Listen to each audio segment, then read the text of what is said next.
Racism against black men in America is a deep wound. It's a wound that never fully heals.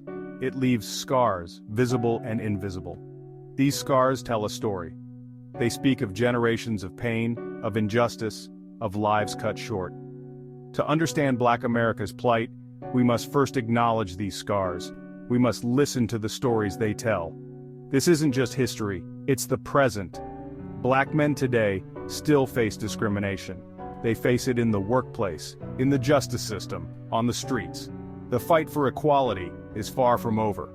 White America must open its eyes to this reality. Why is it so hard for white America to understand? Part of it is history. For centuries, black men have been dehumanized. They've been portrayed as dangerous, as threats. This narrative has been woven into the fabric of American society. This history of fear and distrust lingers. It colors perceptions even subconsciously. This makes it difficult for many white Americans to see black men as they truly are, individuals with hopes, dreams, and fears, just like anyone else. Black men carry the burden of perception. They are often judged not as individuals but as representatives of their race. One encounter, one interaction, can solidify a stereotype. This burden is heavy. It can lead to self-doubt, to anger, to a feeling of being constantly on guard. White America needs to recognize this burden. It needs to understand the weight it places on black men's shoulders. The relationship between black men and law enforcement is fraught with tension. Young white policemen, raised on a diet of fear and prejudice, often see black men as threats. This can have tragic consequences. We've seen it time and time again. Unarmed black men, killed by those who swore to protect them. This isn't about a few bad apples. It's about a system built on a foundation of racial bias. Section 5. The Cycle of Empty Promises. For decades, Black America has heard promises of change. Politicians eager for votes make grand gestures. They speak of equality, of justice, of a better future. But these promises often ring hollow. Real change is slow. It's hard. It requires more than words. It requires action. It requires a dismantling of the systems that perpetuate inequality. Until then, the cycle of empty promises continues. Section 6. The weight of voting booths. Elections have consequences. Every vote is a choice. It's a choice about the kind of society we want to live in. Yet time and again, we see voters choose leaders who perpetuate racist agendas. These leaders may not explicitly endorse racism, but their policies, their rhetoric, tell a different story. They fuel the fires of division. They undermine the fight for equality. Section 7.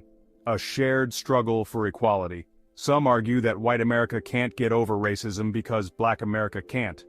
This is a dangerous and misleading argument. It places the onus on the victims, not the perpetrators.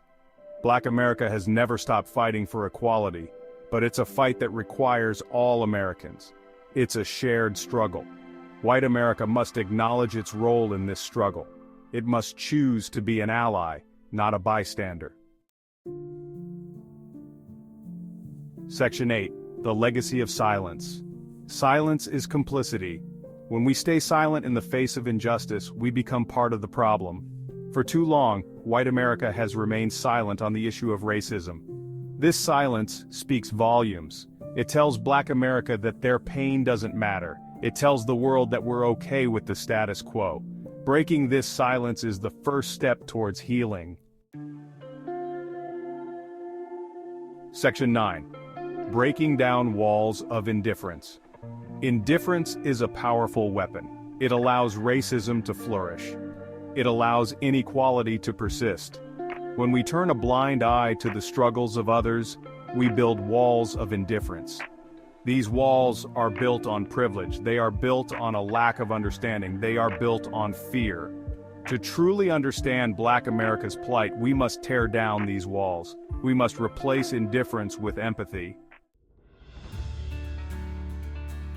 Section 10. The Power of Listening and Learning. The next time the topic of racism comes up, don't shy away. Don't get defensive. Listen, learn, educate yourself, read books, watch documentaries, have conversations.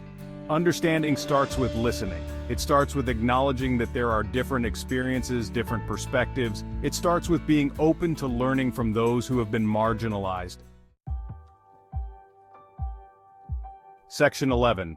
Towards a Future of Understanding. The road to racial equality is long and arduous, but it's a journey we must take together. White America, it's time to step up. It's time to listen, to learn, to act. Let us build a future where understanding triumphs over ignorance, a future where empathy drowns out hate, a future where Black men are no longer judged by the color of their skin, but by the content of their character.